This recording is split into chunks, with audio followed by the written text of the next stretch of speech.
Magic cup.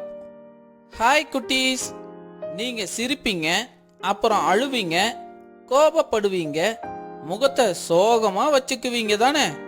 இது எல்லாமே இந்த மேஜிக் கப்பும் பண்ணும். எப்படின்னு பார்க்கலாமா? இதற்கு தேவையான பொருட்கள்: 2 கப்புகள், கத்தரிக்கோல் மற்றும் வண்ண பேனாக்கள். முதல்ல ஒரு பேப்பர் கப்பை எடுத்துக்கலாம். இதுல வண்ண பேனாவை கொண்டு முகத்தோட அவுட்லைனை பொறுமையா இந்த மாதிரி வரைஞ்சிக்கணும். இப்ப முடிப்பகுதிக்கு இந்த மாதிரி கலர் அடிக்கலாம். இப்ப கத்தரிக்கோலால் கண் இருக்கும் பகுதிய செவ்வக வடிவத்துல இது போல வெட்டி எடுத்துடலாம். அது போலவே வாய் இருக்கும் பகுதியையும் செவ்வக வடிவில் வெட்டி எடுத்துக்கலாம்.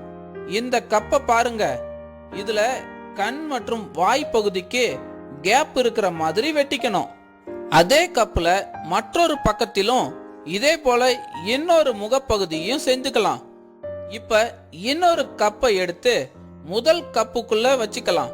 பாருங்க, உள்ளே ஈஸியா சுத்துற மாதிரி இந்த கப்பு இருக்குது. சரி, முதல் கப்பின் கேப் வழியா உள்ளே உள்ள கப்புல கண் மற்றும் வாய் வடிவத்தை சிரித்த மாதிரி வரைஞ்சிக்கலாம். உள்ளே உள்ள கப்பை கொஞ்சம் சுத்தி அங்க அழுகிற மாதிரி கண்களையும் வாயையும் இப்படி வரைஞ்சிடலாம். அடுத்து கப்பை கொஞ்சம் சுத்தி கோபப்படுவது போலவும் வரைஞ்சிக்கலாம்.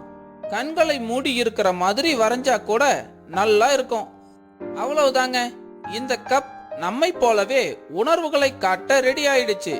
பாருங்க, உள்ளே உள்ள கப்பை நாம சுழற்றும் போது முக பாகத்தை எப்படி மாத்துது. கோபப்படும் கப், சிரிக்கும் கப், தூங்கும் கப், அழும் கப், இப்படி மாறி மாறி உணர்வுகளை இந்த கப் காட்டுது. நாம தண்ணீர் குடிக்கும் போது இல்லனா டீ குடிக்கும் போது நம்மளோட உணர்வுகளை இந்த கப்புல காட்டலாம். இது ரொம்ப ஈஸியா செய்யக்கூடிய எளிமையான பொம்மை. இதை நாம செய்து நம்ம நண்பர்களுக்கு பரிசளிக்கலாம். குட்டீஸ், உங்களுக்கு இது பிடிச்சிருக்கா? நீங்களும் செய்து விளையாடுங்க. பை குட்டீஸ். இத்தகைய பயிற்சியை மேற்கொள்வதன் மூலமா எளிய பொருட்களை கொண்டு நம் படைப்பாற்றல் திறனை நாமே வளர்த்து கொள்ளலாம்.